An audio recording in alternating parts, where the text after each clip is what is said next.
we're getting InPodSicated. It's myself, Big Z, here with Joz Sida.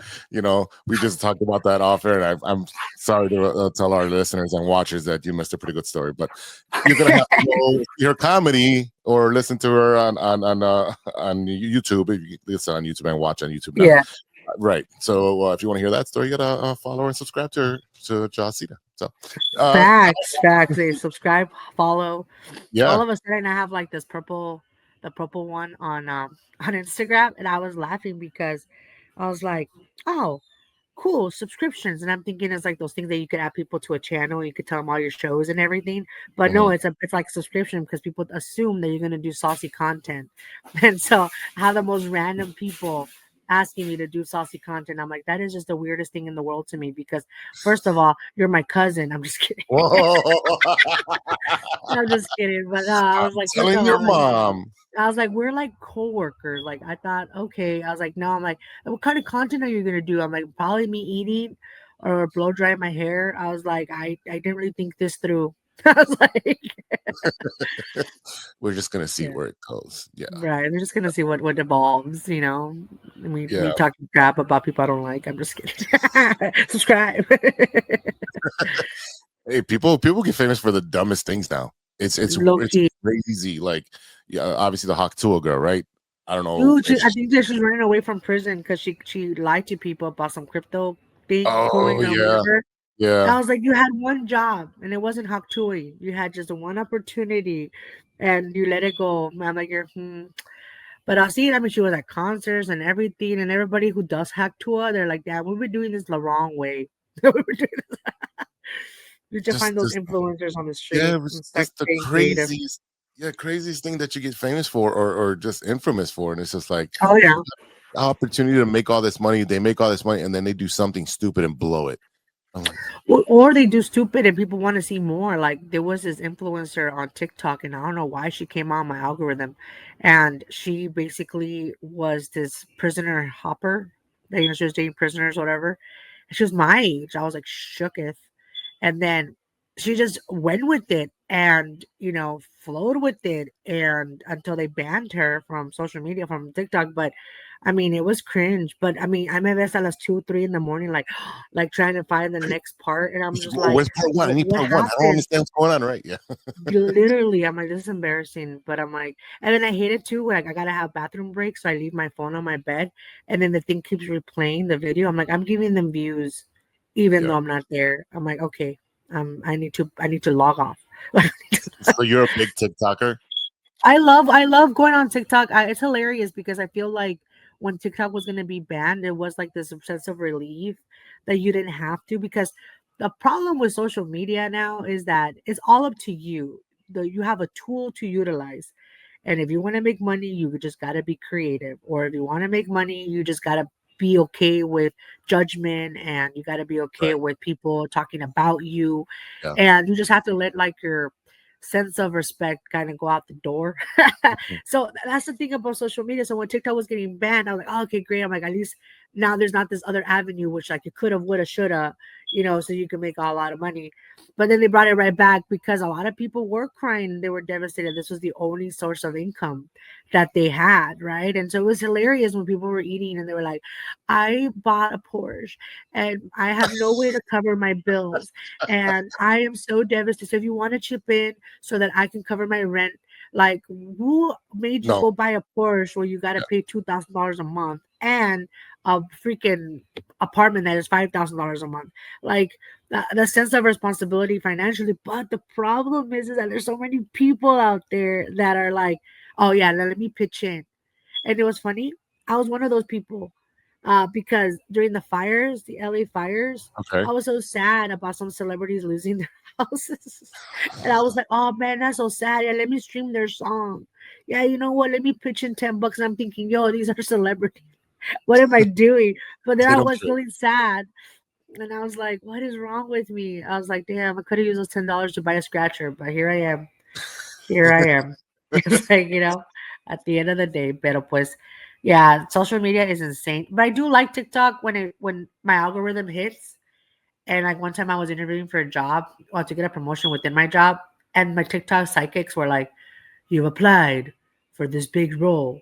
And if you share and you put confirm, you will get that job. But if you don't and you skip, you get bad luck and get fired. And then I'm like, like like touching, like yes, confirm, I affirm 777, like and then I didn't get the job, but at least I didn't get fired. So I was like, okay, good. Maybe imagine if I didn't share it, I probably would have gone fired. Oh my God. You kind of like the old people sending the Facebook Messenger messages like, oh, if you don't send this to 45 of your friends, come on, You're come gonna on. get bad luck for 7 days. Hey, have you Yeah. not seen the ring? Have you not seen? But no, I did. I love being able to be real about that stuff because everybody does it. I mean, like till this day, like yeah, now my parents know how to use Messenger, and I have like a story about how my mom one time told me she's like, hey, she came into my room and she was like, hey, have you heard? And I'm like, heard what? She goes, have you heard? I'm like The thinking, well, man who has risen. died? Like who the fuck died, right? And she's like, no. She goes, have you heard that your dad I grabbed your dad's phone because I broke mine. She goes, and I saw that he's been messaging his ex girlfriend from over 50 plus years ago on Oh, Messenger. I wasn't even shocked that he was messaging somebody from over 50 years ago. I was shocked that they were using Messenger. Like, okay, like you can't even FaceTime me properly. How are you on Messenger? But moral of the story, it wasn't even my dad, it was a lady. She was crazy. But yeah, I mean, old people are connecting. You should see, you should go to your parents' search engine on their social media. I'm telling everybody. They be searching for their ex-lovers, dude, from over 50 years ago. And they put in dude. the town in Mexico, like if it's like a small ass town like Chinacates or something, they'll still do it. They'll fucking search for it. Yeah, somebody in that town has Wi-Fi. Yeah, no, for sure. 100. They have tablets. They have it all. I mean, low key. Sometimes when I go visit my cousins in Mexico, and like their lives are way more peaceful because just even making it to like some type of success is beautiful. Here, it's like, oh no, it's not enough. Never Like enough. No, it's never enough. Yeah. It's you meet your goal and it's like, all right, what's the next goal? What's the next step? It's like it's a nonstop hamster wheel. And when you go to like outside the US, it was like, chill. It's okay. Go, Yeah. let's go get a drink, let's go do this. It's very more relaxed, very not so much on the go, and it's great. I wanted to ask you because I know you've been between Chicago and LA. Where did you grow Yeah. up? So I was born here in Southern California. I was born in Monte, California, all the way up till I was 18 years old. Okay. And then I went to college in Wisconsin. And that's kind of my introduction to the Midwest. I actually visited Chicago and Wisconsin when I was little, like 13 years old. Had some relatives over there, but I lived in the suburbs, so it wasn't like, oh my gosh, Chicago. But the Midwest, like, kind of stuck in the back of my brain. Mhm. And then when I went off to college, I was like, oh hell yeah! And then in college, I was a radio DJ Oh, nice. for the school radio. But then with that, ended up I got the opportunity to do radio in Chicago. So Mhm. I went a couple summers, a couple winters to Chicago to do radio. So I got introduced to Chicago. I fell in love with Chicago so much. The culture, the food, the accessibility. A lot of young people out there like that were my age were very independent, very self-sufficient, and I really love that about living in a big city. So then after I finished college and everything, and then I kind of was doing my career, I ended up back in Chicago, working for some nonprofit work, and I loved it. And I made community. I was part of the immigration activism community. I started doing stand up at local bars and just kind of with people that trusted me to give me a mic, and then yeah, and then I came back and forth, and then finally I moved back again when I got married in 2020. So I ended up getting divorced in 2023, but I already built such a great like rapport in Chicago, so I was able to launch not only do professional comedy, like be the first time at the Laugh Factory, and then actually like it was really exciting. Let me tell you. So I did a bunch of festivals that I produced comedy, and then La Cabrona Comedy was born.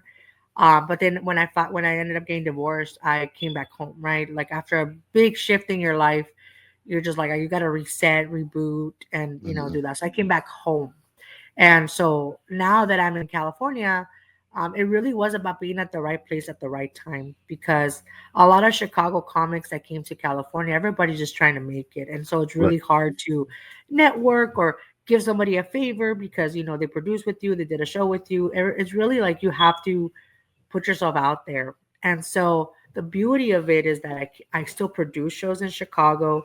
I still perform in Chicago. I headlined my first ever big club, the Laugh Factory Chicago, earlier this year. And so Chicago is always going to play the biggest, you know, part in my life. I'm not going to lie to you. If I hadn't performed in Chicago and basically practiced, trained, evolved my comedy in Chicago, Mhm. I don't think I would be a competitor in a sense of like somebody who gets booked often in California and especially in Los Angeles if I wasn't already like prepared for those for that stage time. And Chicago really trained me to be a better comic every day. So yeah, I mean, this is beautiful to hear, but my thought process always goes to what was it like to jump in front of a mic? What got you into that mindset? Like, hey, get in front of people and just tell stories or tell jokes and see what happens. Or like, how does this happen for you? I think you're gonna relate to this. In our culture, like Latino Mexicano culture, we have this tendency to roast each other. Right. Like we'll sit in the middle and we'll start talking and mimicking each other and just laughing at all the things that stress us out. Mhm. And since I was little, I used to do that all the time. I would make my family members pee their pants. But that was just me being trying to create a better moment in the family when everybody's stressed.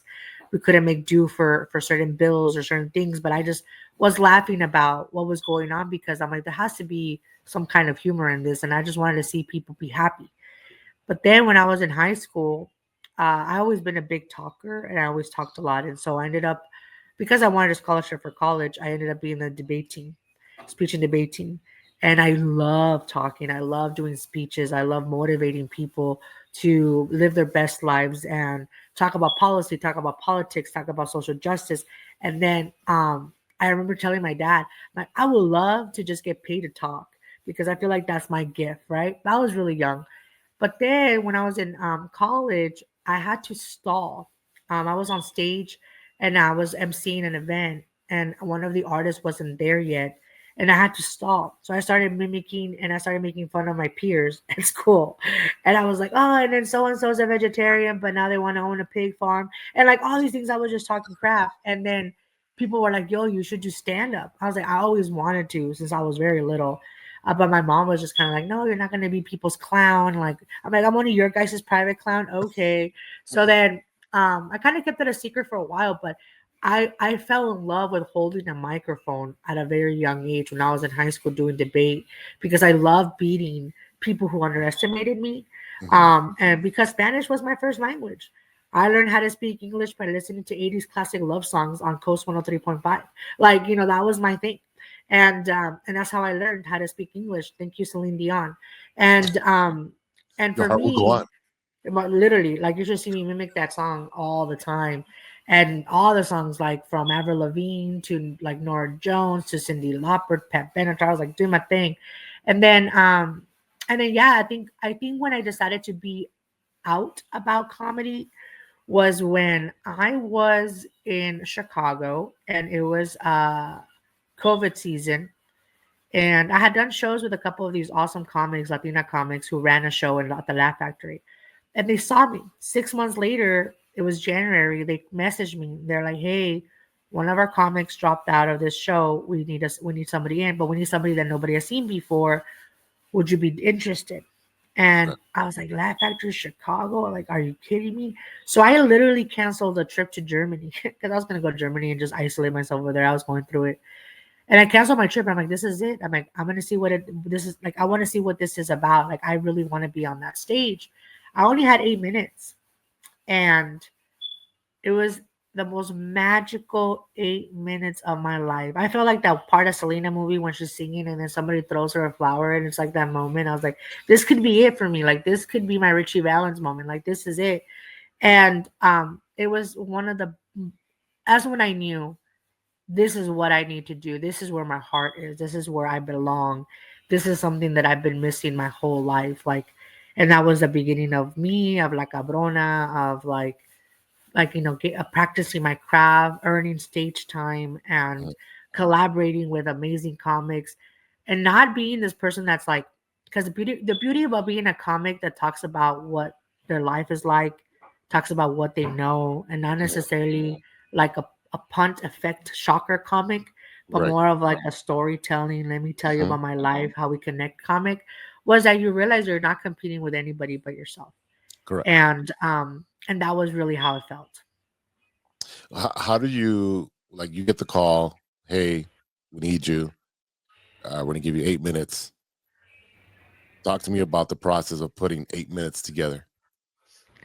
I think for me, it's always been about delivery, shock, and allowing people to resonate, connect. So I choose, most of my stories are 2 to 3 minutes long. So I'll choose two stories, and then I'll choose like a minute or two to react with the audience, play with the audience, allow for laughter, Mhm. allow for people to sink in, right? And it was easier in Chicago because in Chicago you get like 8 minutes, 10 minutes. If you start getting better, you get 15 minutes, right? Right.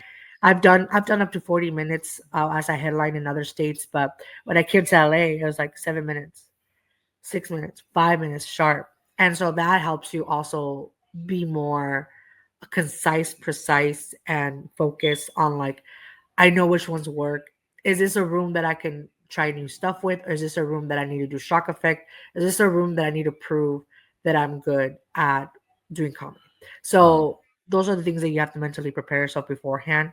And sometimes you don't even know how many minutes they're willing to give you. Um, the whole respecting of the clock is extremely important.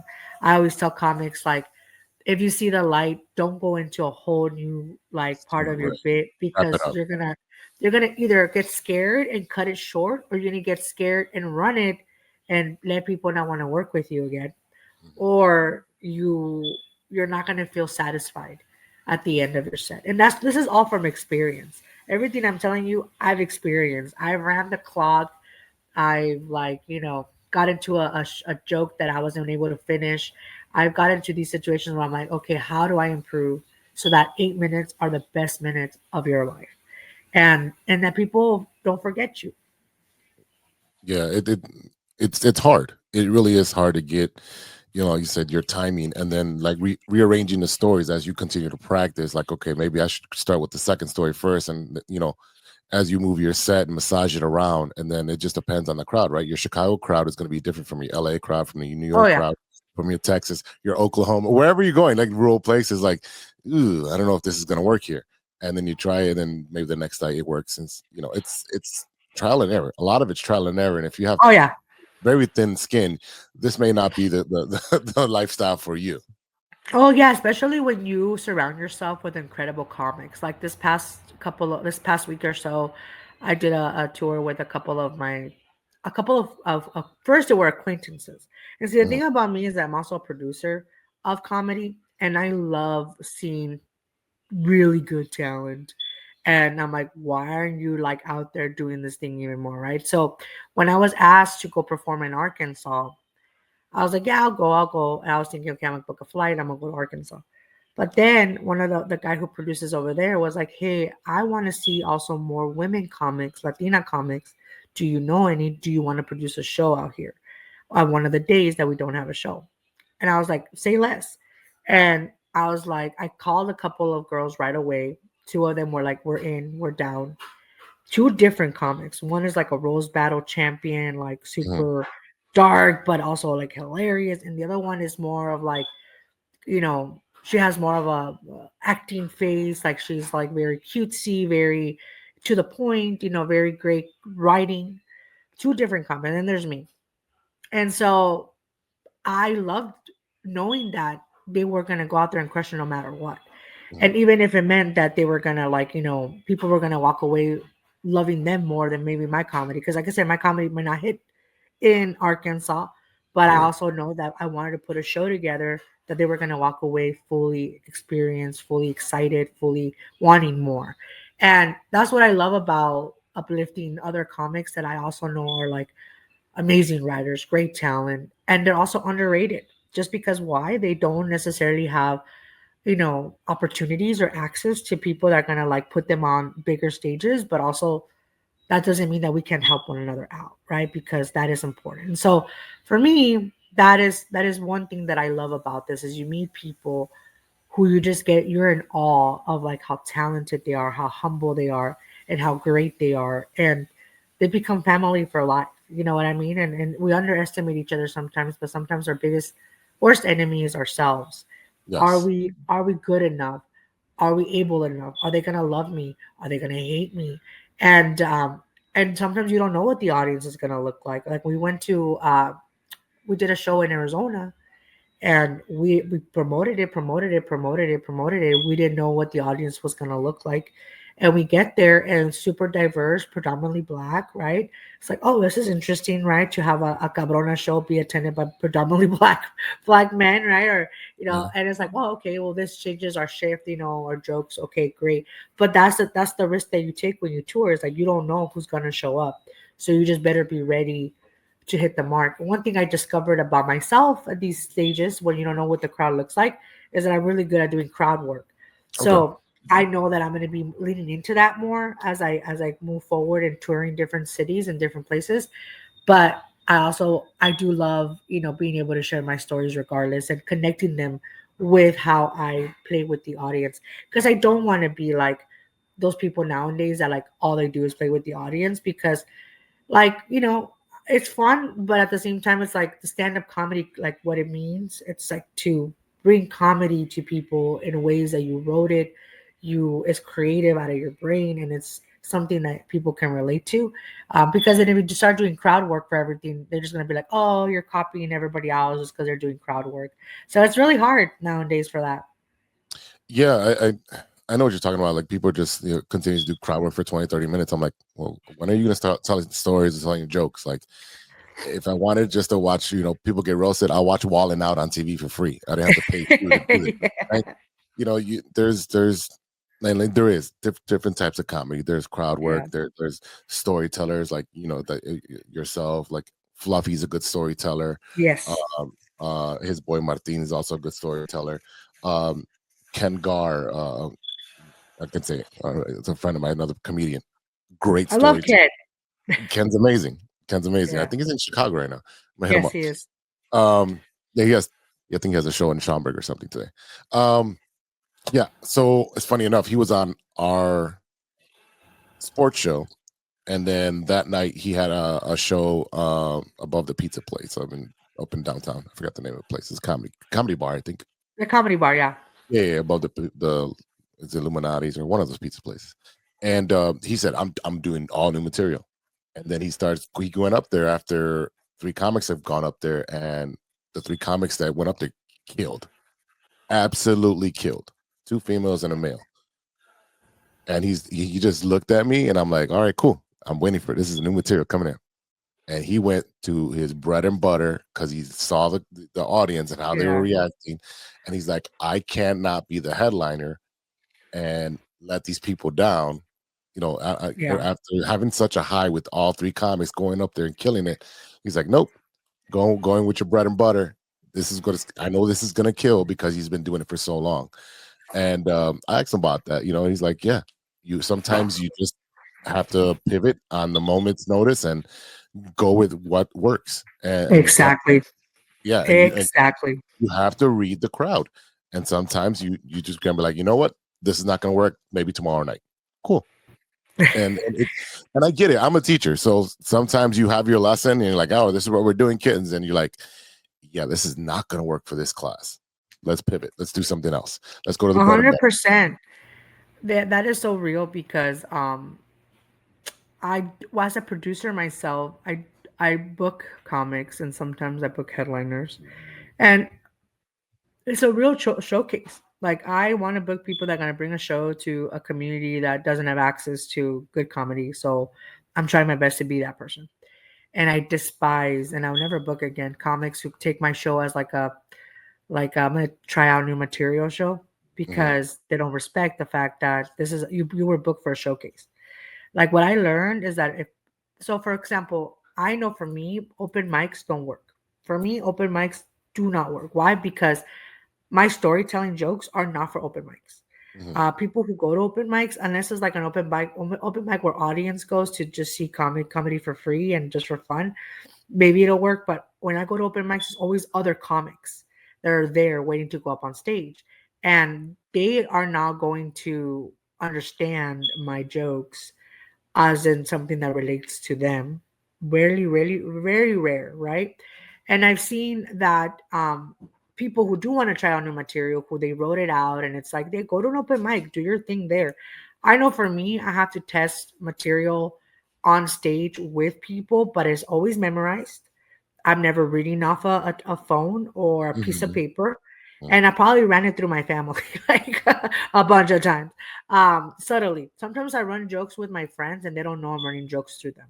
They think I'm just being good old Jaws. I'm like, oh no, like I'm like, okay, that one worked. I was like, like that joke, okay, that joke hit. So like they don't know this, but they're my focus groups when we hang out. I'm like, yeah, no, I'll invite everybody to go brunch, and then boom, I'm just roasting everybody. I'm just doing my thing. I'm telling a story that I want to share on stage, but I want to see if it hits with these crowds. And my friends are like super like they've been to a bunch of my shows here in LA. And the funny Mhm. thing is sometimes when I get booked in shows where it's usually for tourists because it's like the same people sometimes over and over again, the same headliners. Like, I perform with like Tom Arnold like 10 times now, right? And Nice. my family's like, oh, we'll go, but oh, it's Tom Arnold, and they already know his set by memory Mm. because it's like a lot of people that perform daily at these clubs in LA um, are there because they know tourists go to shows every day, so they see their material for the first time. But Right. for me, who I'm based out of here and I'm barely building my platform, I usually rely on my network and my friends to go see me. I have to do new material. I don't know why I cannot give. If I know I have about 20 people coming to see me that already seen me before, I Mhm. do new material. And I have a whole stack of material because I only get 7 minutes anyways. So I could probably do like 10 different shows and mix match jokes so that I don't sound the same all the time. But a lot of the veterans do the same thing over and over again because they don't need to. They don't need to reinvent themselves. They go with their bread and butter and they just want to give a good show because there's probably somebody in the audience that's seeing them for the first time. And Right. so that's all they're focused on. And my friends are like, oh, we already saw them. Like they judge too. They'll rank me. Out of all the 10 that performed, you were in the top three. Of course, the other two headliners were much stronger, but you were right up there, right? Like so, I'm like, okay, thank you guys. Like, thank you for beating down my dreams.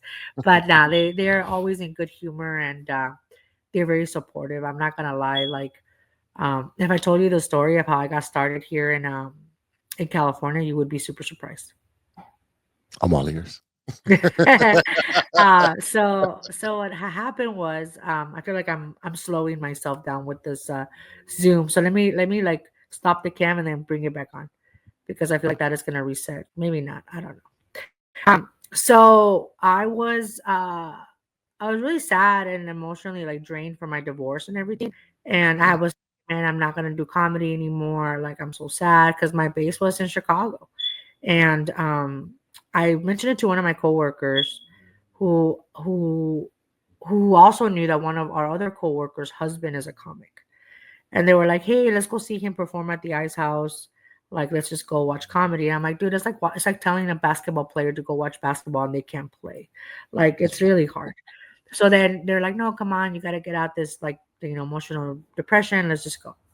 So we go, and the show has started, and I ended up going to the restroom, and I ran into the producer of the show, and we talked for like 30 seconds. And I did my elevator speech out of nowhere, just came out of me. It's like, hey, I'm a comic. I was based out of Chicago, but I'm actually from here.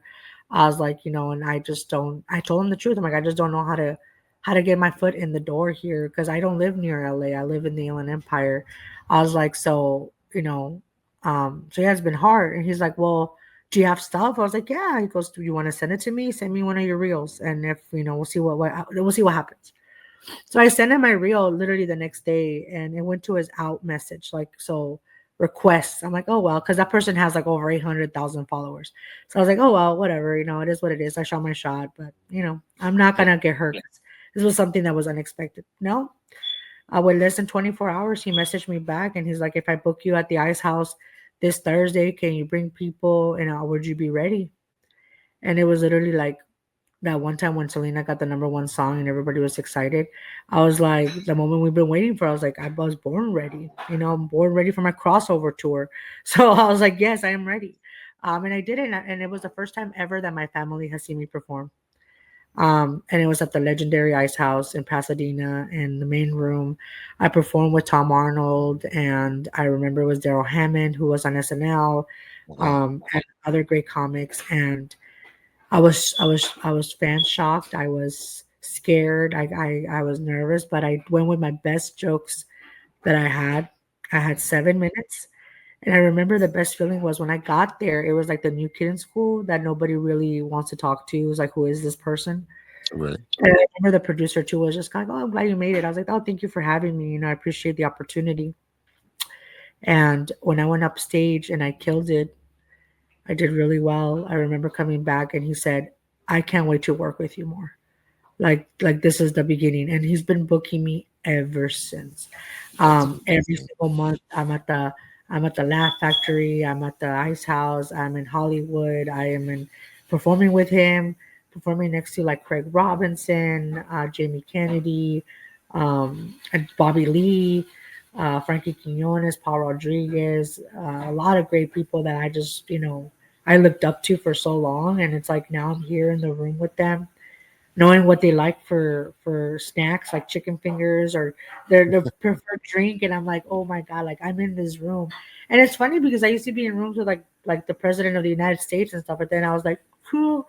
But being in the room with like all these comics that are just masterminds, I'm just like this is my American dream. And so it's been a hell of a ride, but it is about being ready for when that moment comes, being at the right place at the right time.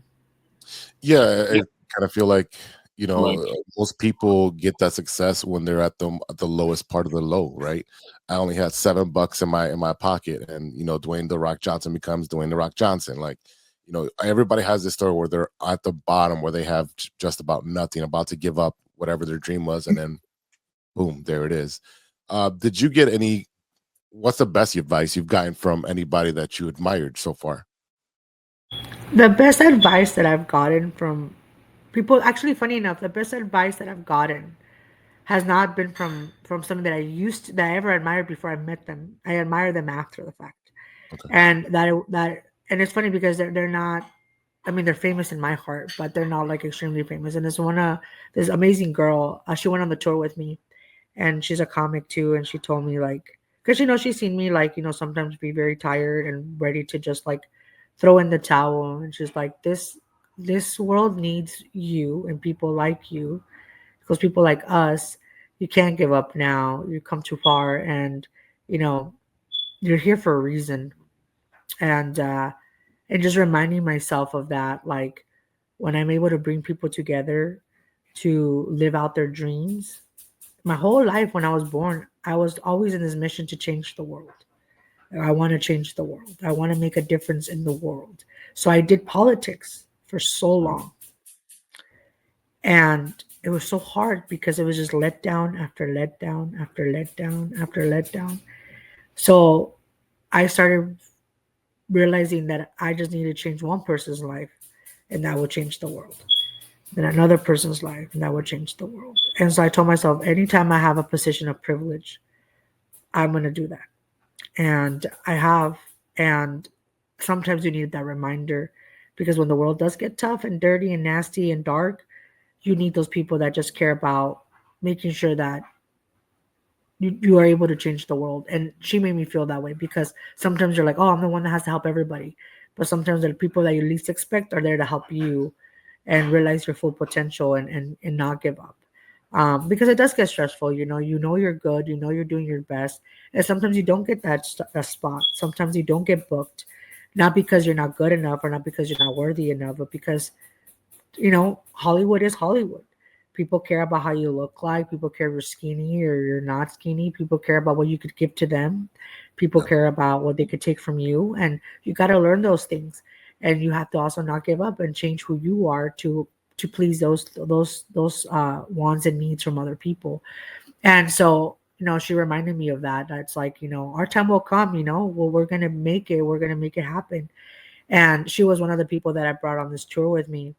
And I already missed her, right? Like we just all finished the tour yesterday for our first leg of a tour, and it's like, oh man, I miss my best friends now because we were all just so genuine with each other and our goals and aspirations, gave each other the best support to learn and grow our craft, and and that's all you can ask for, to have real authentic people around you, because that's the scary part about, at any point becoming famous, right?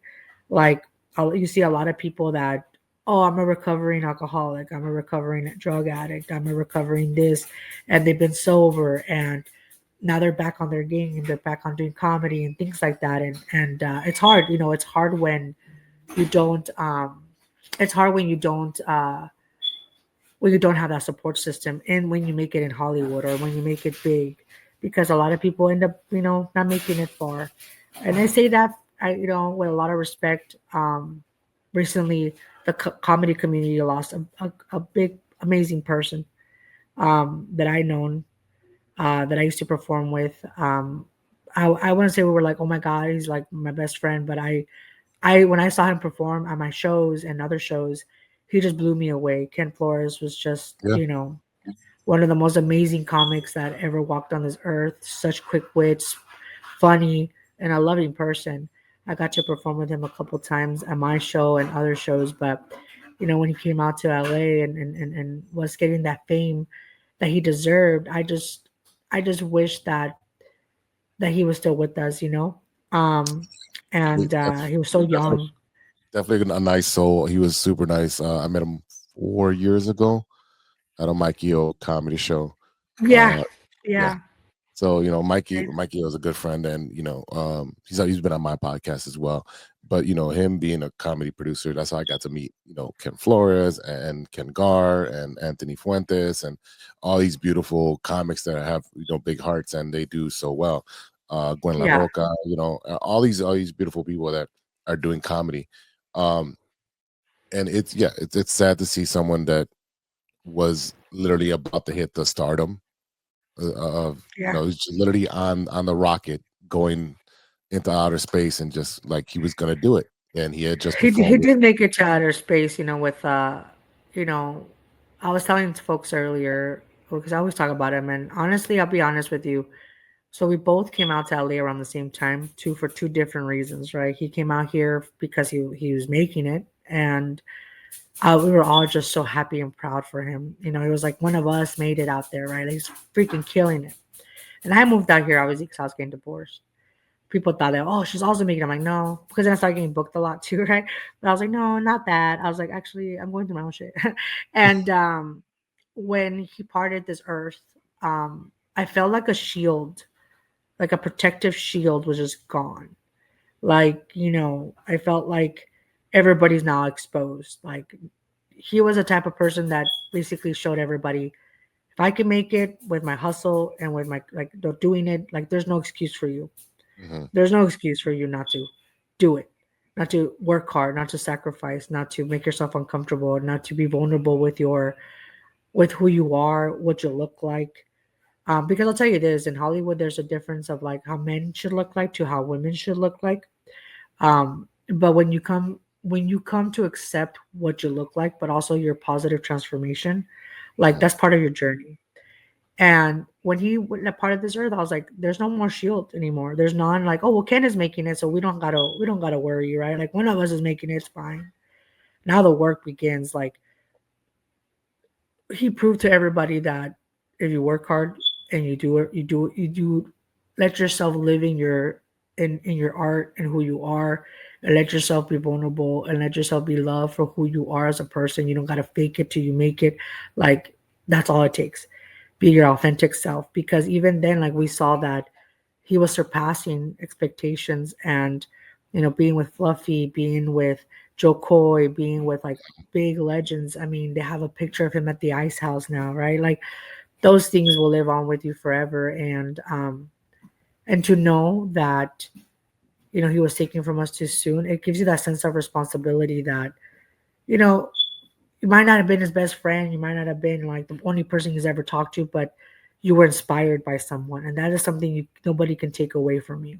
Nobody can take away about people inspiring you to be to be in the light with you and to be your authentic self. And it hurts like doing like pushing myself to do this tour that I did was one of the reasons was because of that. I was like, I'm not gonna let fear, prejudgment, or people thinking that you're not ready, or people thinking that you shouldn't be doing something because they're not doing it, like guide me away from that, because it's all about how much effort you put in and just throwing yourself in there.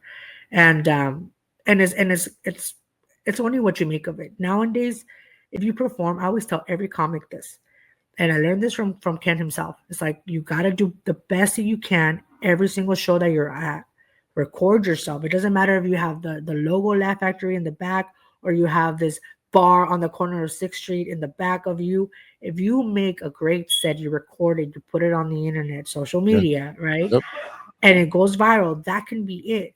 So Right. when people go to like shows and they're not their best selves because they don't think your show is important enough, that's how much you know the value they have for comedy. It's like you're only wanting to think, oh, I'm gonna get, because people ask me all the time, dude. People ask me, how did you get booked here? Like, what did you do to get booked at the Laugh Factory? What did you do to get booked at the Ice House? And in my mind, I'm like, I don't want to tell you this because I'm funny, but I mean, it's because I'm funny. I was like, but also because I hustle. Like, if a promoter gives me a poster, I'm posting that. If I need to make a better poster, I'll make a better poster. But I'm posting every single show I'm doing. I'm every single show that I do, I give it the most importance. Like it's the one show that is gonna make or break me because they deserve that. They're putting the show for you. You just have to go and deliver. If you deliver, then you get an opportunity again. Yeah. And that's all I mean, that's the biggest advice I can tell people too. It's like you learn from observing people, you learn by watching people, you also learn about who to trust. You also learn about, I mean, I'll be honest with you. I started comedy in Chicago. I met Gwen La Roka, one of my idols. I Hmm. got to perform with her at a Mikey O show, best times of my life. And the same thing with Abby Sanchez and Anthony Fuentes. Like he headlines a lot of my shows all the time, even when I produce. I remember him and Kim Flores were like my go-tos for almost every show I produced. And they were both on my show. Fiesta del Sol, right, in Pilsen. Yeah. Yep. So I actually in 2022 I produced the first ever stage on stage, and like comedy stage, and Ken was headlining, and Anthony Fuentes was part of it, and I had my other girl comics, and we did shirts, so I had all our names together. But I knew there were big ass powerhouses, Joey Villagomez too, Jaime de Yeah. Totally. Leon. Jaime de Leon is like my godfather of comedy. He took me under his wing, gave me my first shows at Pilsen Stand Up, Yeah. and he knows like how much I appreciate him. I admire him. He's a great mentor to me till this day. And I look, he always be like, "Am I making you proud?" Because I want to make sure that he knows that, I didn't give up on this, and that I want to take it as far as I possibly can. But he was definitely one of my biggest influences in Chicago. And I mean around the country. I mean him. If I could, I would say if I could fly all of them with me and like have shows with them, it would be amazing. But like Gwen La Roka too, like I'm trying to get a show out here in LA to bring her out here to headline at one Hmm. of the improvs. Because one of the biggest things too is like again, I'm not somebody that likes to close the door just because I'm out here doing it. I'm fortunate that I am from here and that I live here, but also like I met so many great, amazing people in Chicago that I'm like they deserve to be out here and killing it because the people deserve to see these folks in action. And so I am working towards building a bridge with Chicago comics to come to LA. And trust me, there's a lot of LA comics that want to go to Chicago and like try to make it out there. Actually, they probably would benefit from it because Chicago has one of the best comedy scenes in the world. Yeah. And I can't disagree with you because I'm going to go to a comedy show on Monday. Uh, Martin and Hooter, his son, are going to have a little show on Oh my. hell yeah! Yeah, they do one show, sometimes two shows at my friend's restaurant Estrella Negra. His name's Otto. Uh, Great food, and then so he just have happened to go to a Fluffy show, give a card to Fluffy, saying, "Hey, this is my restaurant. If you're ever in town, come through." Never thought anything out of it. Fluffy's representative calls him. hey, are you we need some food at this time, you know, and he's like, all right, cool. And it just so happens that the whole crew showed up, and they've been friends ever since. They travel together and everything. So like him and That's Martin, awesome. yeah, it is. And him and Martin and Huda are really good friends. And he was just out there in Texas, I believe, because he was doing a leg in It's so funny. I Texas. feel like we're all following each other because, like, Yeah. I was at the Tulsa Looney Bin and on Oklahoma, and Paul Rodriguez was there like 2 weeks before, and so and so's gonna be there this next week. I'm like, what are we doing, guys? Like, I mean, we should just all be on the road together. Yeah, you should definitely all should be on the road Well, together. they've told me they're like I guess Fluffy's go to is like somebody has to vouch for you in order to be on a show with him. Um, but at the same time, it's like it is about what you know, it's who you know, in many aspects. For me, it's like I hope that eventually, like they can see that I could be a great addition to their like a show for them. I know that they've been talking to see if possibly I could join Concrete, Juno, and Jerry Garcia, but at the same time, like they asked my availability, like one of their managers. We were going back and forth, and I was like, "Oh," they're like, "Oh, Chicago," and I was like, "Yeah, I wish I could go, but I'm gonna be my own tour at that time, you know." And so that's one thing about me is like, yeah, these opportunities could come, but at the same time, I had a comics relying on me to make this tour happen, and I was like not gonna leave them hanging just because I get this opportunity. I would never do that, and I'm like, these opportunities that are meant to be, they'll come again, because I felt it in my heart.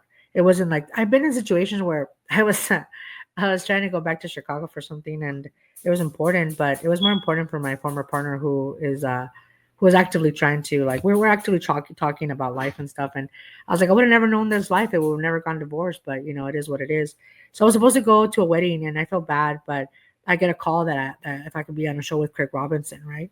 And then for me, that's one of my idols too in Yeah. comedy. I'm like, oh, I love Craig Robinson so much. I was like, I don't. I was like, damn, I can't let this opportunity pass by. Like, I would not live with myself. I would live with regret. Like if I don't go do this show.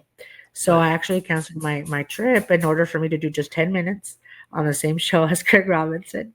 But the best part is that I brought in a lot of people. I think I brought in so many people that it gave me more stage time. And then I walked off the stage, and I didn't even know Craig was there already because he was like headlining, right? So I walk and I'm going to meet my sister who's sitting in the back, and then I hear him say, "Hey, great set, that was great," and I was like, "Oh my god!" Like, and I'm like, "What?" Like, "Oh my god, this is the best day of my life." So that was actually one of the best experiences I've ever had. I can imagine. I can imagine. You're like, can you say that into the phone? It's like I Can you have it record this forever. for me, please? Right. It's like I have it Yeah, dude, forever. I was on the yeah, I was like, "Can I take a selfie?" I didn't even know what to say. Honestly, I was like so like shocked. But it's happened to me with like other comics that I would have never thought they were even listening. Like it happened Mhm. to me with like Jamie Kennedy. Like out of nowhere, I came off stage. She goes, "Hey, you did really well. I really liked your set. I really liked your stuff." And I was like this is awesome, right? Like those moments are great. And they always live with me because even if at the end this is as far as I make it, like I think I've lived. I think I've experienced really magical things. I still feel like I have yet to experience more, but if like life were to take me, you know, to like tomorrow, God forbid, like I at least I know that I have done everything that I could to live my dreams, you know? No, that's amazing. And I've told this on the pod before. So just wanted to tell you, like, I'm a teacher, right? So like, and I've been doing it for 16 years, and I'll tell, newer teachers or teachers that, transfer into the school I'm at or where I'm teaching. I'm like, as soon as you walk into the building, the red light is on. And they're like, what do you mean? Start to show.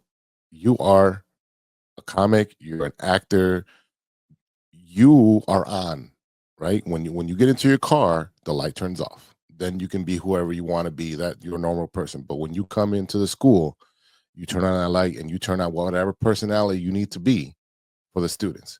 Because the day you're not on for them, they will know. If you're being fake, not genuine, they will know. So if you're not here for that, don't come in here, you know?